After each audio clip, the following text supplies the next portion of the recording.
Swedish for beginners Swedish ज़बान सीखने के हवाले से एक और किस्त आपकी खिदमत में पेश है। आज की किस्त में जो स्वीडिश कॉन्सोनेंट हैं, हरूफ तहजी में से चंद अल्फाज जब वो दो दो लेटर्स इकट्ठे आते हैं तो उनकी जो साउंड बनती है उसके बारे में हम आगाही हासिल करेंगे। और इसमें आप ये देखते हैं कि पहला जो हमारे सामने है वो है के जे, जो हम इसको इंग्लिश प्रोनाउंस करेंगे लेकिन स्वीडिश प्रोनाउंसिएशन में ये खो जी और थे जी यानी टी जे। जे का तलफ़्फ़ुज़ जैसे पहले भी कहा था, जो इंग्लिश जे है स्वीडिश ज़बान में इसको जी या ये से बोलते हैं। जैसे जापान है तो ये जापान कहेंगे, या जूस को ये यूस कहेंगे। तो ये जीम नहीं बोलते, जीम की बजाय उसको ये में कन्वर्ट कर। इसी तरह जितने भी नाम है, मतलब अजमल है तो उसको आइमल कहेंगे, वो अजमल नहीं ये कह सकते। जीम वाला लफ्ज़ इनके लिए बोलना मुश्किल है तो उसको ये अपने साउंड जो है वो जी में बोलते हैं।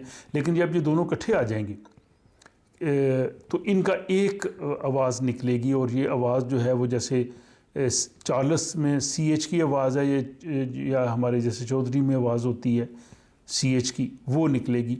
अब ये देखें, ये जो लफ्ज़ के और जे इकट्ठा आ रहा है, खो जी ऊ एल, तो ये शूल स्कर्ट के मानों में आएगा। और इसी तरह शुक जो थिक चीज़ होती है।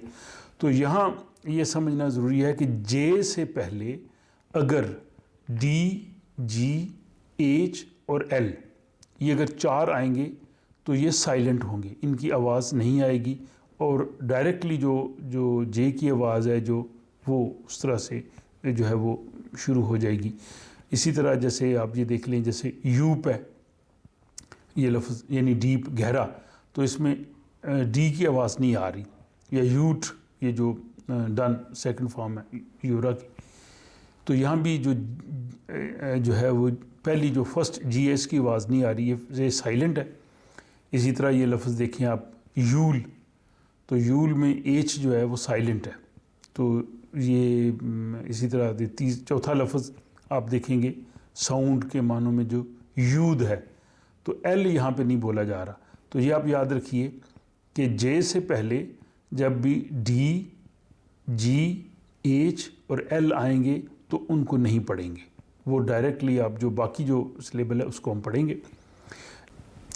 दूसरा ये है कि आप ये याद रखिए कि स्वीडिश ज़बान में एन से पहले अगर के आएगा तो उसको प्रोनाउंस करते हैं, उसको बोलते हैं, लेकिन इंग्लिश ज़बान में हम नहीं बोलते। जैसे इंग्लिश में नाइफ़ है, नो है या नॉलेज है, तो एन से पहले जब के आता है वहाँ नहीं बोला जाता। लेकिन स्वीडिश ज़बान में एन से पहले जो के आता है उसको हम बोलते हैं। जैसे है खनीव, छुरी या चाकू क्या कहेंगे आप, नाइफ़ के मानों में इंग्लिश में नाइफ़। और उसके बाद खने जो है नी, तो यहाँ पे हम बोल रहे हैं, लेकिन आप देख रहे हैं कि नाइफ़ में या खनी में नी में हम वो के को नहीं प्रोनाउंस करते। तो ये इंग्लिश और स्वीडिश में यहाँ जो है वो फ़र्क है इसके तलफ़्फ़ुज़ का। जब भी एन से पहले खो यानी के आएगा तो उसको हम बोलेंगे।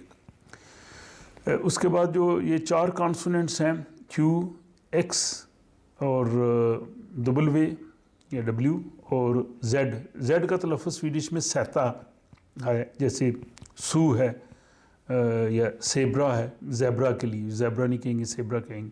ये मोस्टली वो लफ्ज़ हैं जो दूसरी ज़बानों से स्वीडिश ज़बान में आए हैं और इनका तलफ़्फ़ुज़ जैसे इससे पहली किस्त में भी आया था कि क्यू का तलफ़्फ़ुज़ जो है वो खो के में आता है और डब्ल्यू का वो वे में जो वी होती है उसी में।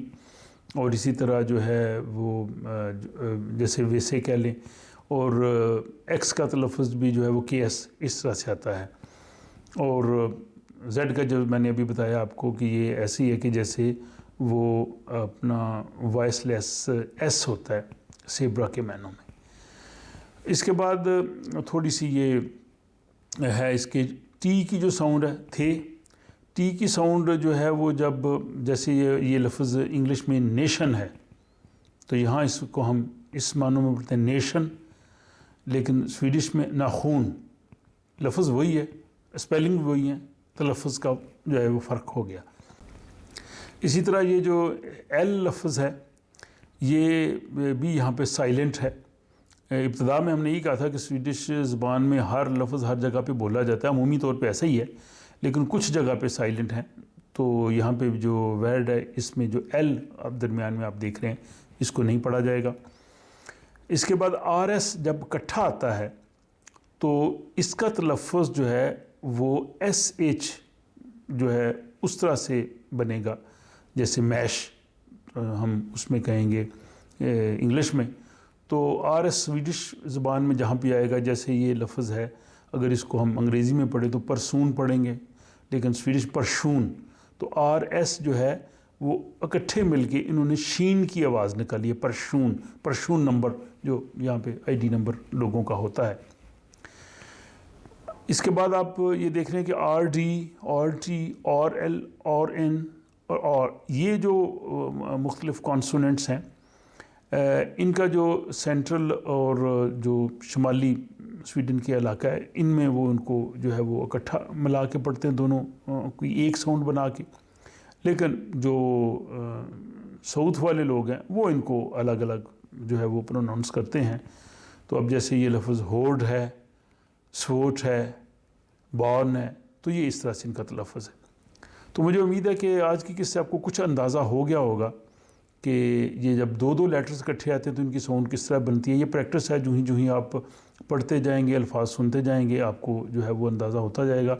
और इसके लिए मैं आपको ये भी मशवरा दूं कि इब्तदा में पढ़ने के लिए जो आसान स्वीडिश की किताबें होती हैं या जो बच्चों की किताबें होती हैं उनको पढ़ना जो है वो इजी रहता है, उसमें आसान अल्फाज होते हैं और आदमी जल्दी जल्दी पिक करता है। तो अब मुझे अगली किस्त तक के लिए इजाज़त दीजिए जिसमें हम वॉवल्स को लेंगे।